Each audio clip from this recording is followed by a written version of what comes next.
एक महिला भक्त वृंदावन से बिहारी जी लेकर अपने घर आई और तभी बाहर से गोलू घर के अंदर आया और माँ से पूछता है कि माँ, यह कौन है? तो मैया ने बोला, ये भगवान है और ये ही हमारे मालिक हैं। अब तो घर में जब भी कोई नई चीज बनती तो सबसे पहले बिहारी जी को भोग लगता। पहले यह सब चीजें गोलू को सबसे पहले मिलती थीं। इससे गोलू बहुत चिढ़ने लगा और मन ही मन ठाकुर जी को कोसने लगा। एक दिन गोलू की माँ काम पर जाते समय बोली, गोलू, यमुना जी से मटके में जल भरकर लाना। जब गोलू पानी भरने के लिए जाने लगा तो जाते जाते बिहारी जी को कहने लगा, खाने के लिए तो सबसे पहले तैयार रहते हो, लेकिन काम तो मुझे ही करना पड़ता है। अगर यहाँ रहना है तो काम करो। कहकर गोलू यमुना जी से जल भरने के लिए चल पड़ा। गोलू जब यमुना जी में जल भरने लगा तो उसने देखा कि यमुना जी के अंदर बिहारी जी विराजमान है और कह रहे हैं, ला गोलू, घड़ा हम भर देते हैं। गोलू उनको देखकर हैरान हो गया और बोला, नहीं नहीं, मैं अपने आप भर लूंगा। लेकिन ठाकुर जी ने उसके हाथ से घड़ा ले लिया और भरकर घर ले आए।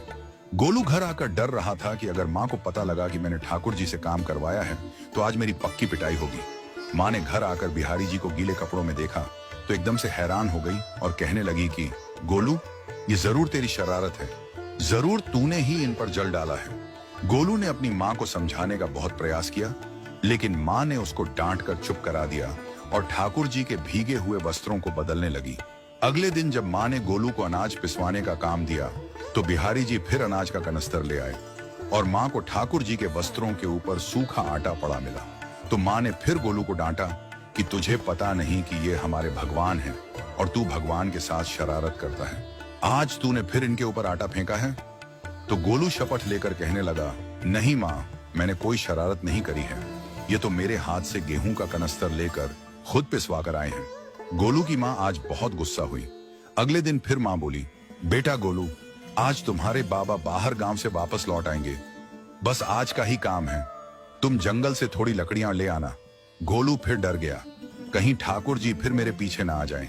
गोलू ने माँ को बोला कि मैं चला तो जाऊंगा, लेकिन बिहारी जी को समझा लो, वो मेरे पीछे ना आई। उसकी माँ हंसकर बोली, हाँ हाँ समझा दूंगी, तुम जाओ तो सही। गोलू जल्दी जल्दी लकड़ियां लेने जंगल में चला गया और माँ काम पर चली गई। लेकिन उस दिन माँ काम से जल्दी वापस आ गई और देखा बिहारी जी अपनी चौकी पर विराजमान नहीं है। वह तो एकदम से घबरा गई कि कहीं गोलू की शरारत तो नहीं। वह भागी भागी जंगल की तरफ गई।